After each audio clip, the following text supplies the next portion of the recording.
ខ្ញុំសូមអំពាវនាវជាមួយនឹងការដែលថាព្រៃយើងនៅមានសូមកុំជួលច្បល់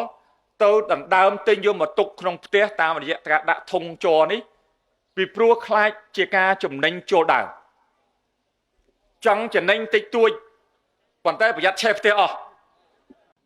ឆេះផ្ទះមួយនឹងបហន្តរាយ